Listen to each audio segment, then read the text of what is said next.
बिस्मिल्लाहिर्रहमानिर्रहीम rabbi ज़िदनी इल्मा. Next thing, we'll try to understand the selection of the designated ports. Now here we have two types of ports. We have designated ports, nothing but the ports which are kept in the forwarding state, which will forward the frames. And we have something called non-designated ports. Non-designated ports means the ports which will be in the blocking state. So we are into the final step.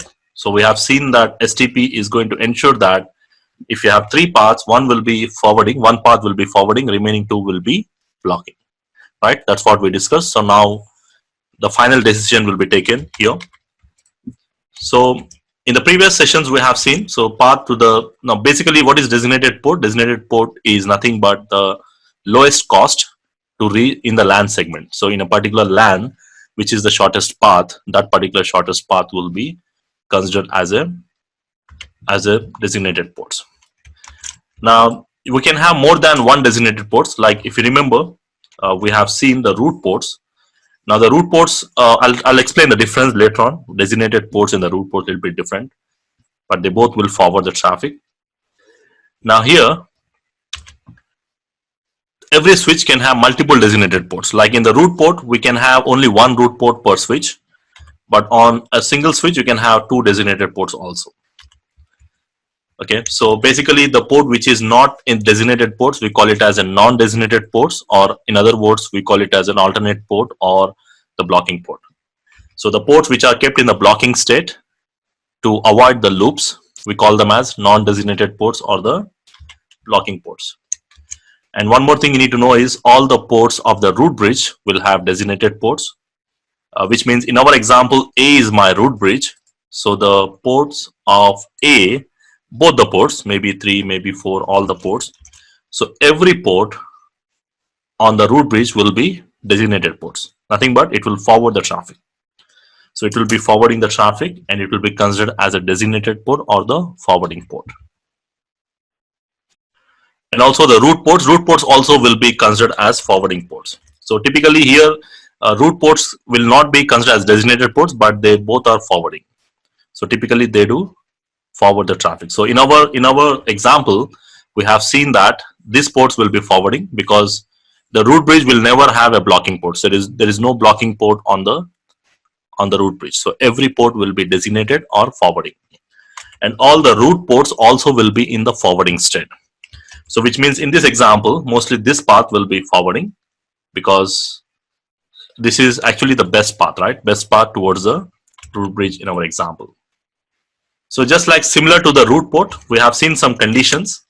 Now how the designated port is decided or selected, same like a root port, it will also see the cost to decide. So the first value, it will see the least cost. Like in this example, so these ports are already forwarding. So which means here, if you take this example, there are two paths here. So this is your one path, the first path to communicate. Let's assume we have two PCs here. And there's another path from this side. So there are two possible routes. Now in these two possible routes, any one route should be in the blocking state. So most likely this path will be in the forwarding state because this leads to the root bridge, and of course it is the shortest path in terms of cost or in terms of leading to the root bridge. So most likely this route will be in the blocking state. But again, it is not going to put both the sides in the blocking state. So it's going to consider one side as a designated port, other side will be blocking. But at the end, this entire link will not forward the traffic, but it has to decide whether this particular port or this particular port should be in the blocking state. So now the decision is done, typically based on the cost. So the first value, it will consider the cost. So apart from these ports, it will try to see remaining ports, it will see, and it will try to decide whether they are forwarding or blocking. So in this example, the cost, so we're not going to consider these ports because they are already forwarding. I said that already. So the first condition, it will see the cost. Now in this scenario, this cost is 19 here. Of course, it is the same link. So basically the cost will be 19. So there is a tie in the cost. But let's say if you have two paths, as I said, you have two links. One link is 1 Mbps and the other link is 10 Mbps, or let's say 100 Mbps here. So the cost will be 19 and the cost will be 100 here. So basically this will be in the forwarding and this will be in the blocking state normally. So in this example, there is a tie in the cost. So when there is a tie in the cost, it is going to decide based on the switch ID. But again, the difference here is it is going to see the switch ID of the local switch, not the remote switch. So same like root port. So it will see the cost first, and if the cost is same, then it will see the switch ID. Switch ID means bridge ID. So the bridge ID is calculated again based on the priority value. So if there is a tie in the priority value, the tiebreaker will be the MAC address or the system ID. So in this example, this is 01, and this example, this is 11. So which is better? So this is better, which means this port will be considered as a designated port, and this port is not better, so this will be considered as a blocking port. So which means in this example, so typically it is going to block this port. So which means in this scenario, this is your blocking port, and rest of the ports will be forwarding or forwarding ports. Now again, when I say forwarding, means it can be either root port or designated port. Remember this, because both the root port and the forwarding ports will be in the root port and the designated ports both will be in the forwarding state. And what are the other ports roles? Blocking port. So the blocking port means it will not block both the sides normally. The switch has to look the best way. So if you take this example here, in this example, the switch C, this is the best route and this is an alternate path. So it's going to block this path. Okay, so basically again from switch B, this is another one path and this is another path. So this part is actually blocking. Okay, so of course from the switch A, all the ports will be in the forwarding state in general. So if in case if there is a tie in the bridge ID, let's say, now you may come across a scenario where there might be tie in the switch ID also. In case, then the tiebreaker will be the lowest port number, of course priority value and then port number. Like if you take an example, this scenario, assume that there is one more link. Okay, so connecting from A to C. Now in this scenario, you can see there are three paths here now.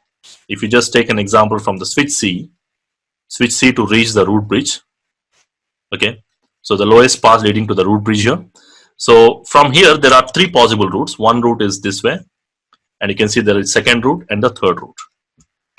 So which means out of these three routes, any one should be forwarding and the remaining two will be in the blocking state, right? So of course it has to put the port into blocking state. But again, remember, a root bridge will not put the port into blocking state. Root bridge will have all the ports in the forwarding state normally. So now it has to decide. So basically this is a root port, which means this will be the best path, obviously. So this will be always forwarding, remember that. So when the switch decides, it will never put the root port in the blocking state. So it will be always forwarding, which means the remaining two ports, because this is the best cost. Already we calculated that based on the root port already. So it will be forwarding, which means these two links will be in the blocking state. So either this link is already calculated, and this link, because out of these two links, we have the cost value same. Even if you just assume now, let's say this is not a root port in that case. So it will see the cost. So the cost is 1919. So 1919, same cost. And the switch ID means the switch ID is same because the link is going from the same switch. So obviously the switch ID remains the same. And it's going to consider the least port. So let's assume this is port number 1 and port number 22. Assuming it is not a root port, let's say. Of course, if it is a root port, then automatically it is decided. So in that case, it is going to see least will win. So which means this will be in the forwarding and this will be in the blocking. So it is going to put this F0/2 port into the blocking state.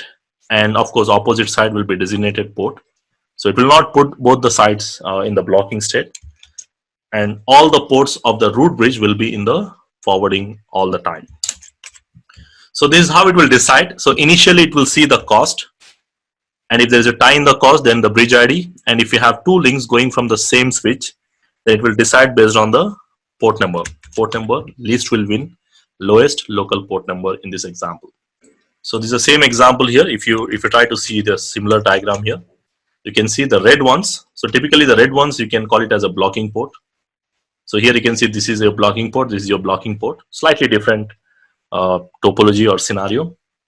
And the green ones, you can see all are designated ports. Designated ports, because if it is a root bridge will have all the ports in the designated, all will be forwarding. Same way here as well. And you may have a root port. Root port is nothing but the shortest part to the root bridge. And of course, root ports also will be in the forwarding, but we don't call them as designated. Remember, both designated ports will be forwarding and root ports also will be forwarding. But technically, these two ports are a little bit different. I'll explain this difference in the next slide a little bit, just to avoid the confusion. But this is another example to understand the decision it is going to take or decide the forwarding ports. So similar way, you can see there's one more diagram here. This again the same thing. First thing, it will see the cost. The cost is same, and the tiebreaker will be the bridge ID because it is going from the same switch. So basically, the bridge ID remains the same. Then the tiebreaker will be the port number. So this will be in the forwarding or designated port, and this will be in the blocking state. You can find different in different scenarios or the different examples, you will see it different. So let me just quickly go and verify this scenario here. Now in this scenario, if you remember, we have connected 3 different switches. Now in this is my root bridge. Already we have verified that. We can also further verify with show spanning tree. So when I say show spanning tree, you can see this is my root bridge. On the root bridge, you have 3 ports. Of course, port number 1 going to the computer. So you can ignore that port because basically there's no loops here. So we don't need to really consider that. But if you observe this port number 21 and 23, both the ports are designated ports and they are forwarding the traffic. So you will never have a blocking port here. So this is already decided here. And if I go to the next switch, switch 1, if I say show spanning tree to verify here. So this is my root bridge and I'm on switch 1 here. And we got 2 ports, port number 21 and 22. And you can see these 2 ports. And out of these 2 ports, one is a root port. You can see the role here. So this is your root port, which is leading the shortest part of the root bridge in terms of cost in our example. And of course, there is another route. And this is also a designated port. So designated port, you can see the role here. And it is in the forwarding state. So the state is forwarding. Role, naming wise, the role will be different, but the state will be forwarding for both the root port as well as the designated ports. And you don't have a blocking port on the switch 1. Switch 1 do not have a blocking port. But if you observe this switch 3, now here you can see there is one port is in amber color. This one. That is actually your blocking port. So the same thing you will see on the real switches. And here you can see on the switch 3, we are connecting 2 ports here, port number 22 and 23. And in this, port number 22 is in the blocking state. Now you can see port number 22 is in the blocking state here. And 22 is in the blocking state and 23 is the root port. Root port is the shortest part of the root bridge again. So again here it has decided based on the same conditions. So it has seen the cost. So the cost value is same 19 and the tiebreaker is the lowest switch ID. So this is the lowest switch ID compared to this one. Again, if you want, you can compare the MAC addresses of the individual switches. Now similar way, if you check this topology here, in this topology again you can see all the ports are in the forwarding except this port. So this is your blocking port, and in this scenario this is my root bridge. You can simply go and verify with a show spanning tree. So that is your blocking port, which means all the users connecting on this particular switch will use this path. Of course, even if they want to reach here, they will be using this path. So this is a likely path, and if you have one more connection here, they may use this path. Depends again the spanning tree blocking or forwarding states. So if I connect one more link here, again it is going to put this port here or here in the blocking state, of course, depending upon the same conditions. So probably you can connect some cross cables and verify. So let me quickly connect one here, a cross cable between these 2.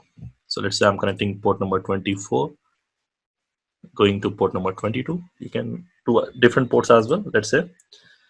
So when I do this, if I go and verify here, so one of the link, it has to get into blocking because I have connected one extra port. And you can see port number 24 goes into the blocking state. So this port number 24, this side again is the blocking, and this side again it is in the blocking. So there are two blocking ports because there are three possible routes, and out of these three possible routes there are two blocking ports here and here. Now of course you can go and verify the conditions, the order of the conditions. If you verify the order of the conditions, so it's going to say that okay, this is my root port because this is my root bridge, and then it is going to consider either this or this. So it is going to see the cost. The cost is 19, and then it will see the bridge ID. Bridge ID, it is going through the same switch. So next condition is port number 22 and 24, which is the least. So least will win. So this will go into the blocking state. So you can see the same conditions it is going to decide. So likewise, if you see the same example here, we have port number 24 and 21 here. So this port number 24 is in the blocking state because there are two paths leading to the root bridge. So one is blocking, other one is forwarding. And the same conditions here based on the port number it has decided here. And likewise here also, same conditions, we have port number 23 and 22. So 23 is in the blocking state. Again, the decision is taken based on the port number because the cost is same. The second condition, bridge ID, is the same because on the same switch we got two links, and the third condition is the port number. So STP will do this automatically. So basically we do nothing here. We have nothing to do here because when you are connecting the links, automatically STP will decide this process. So theoretically you need to know the these options, but at the back end this is like an automated process.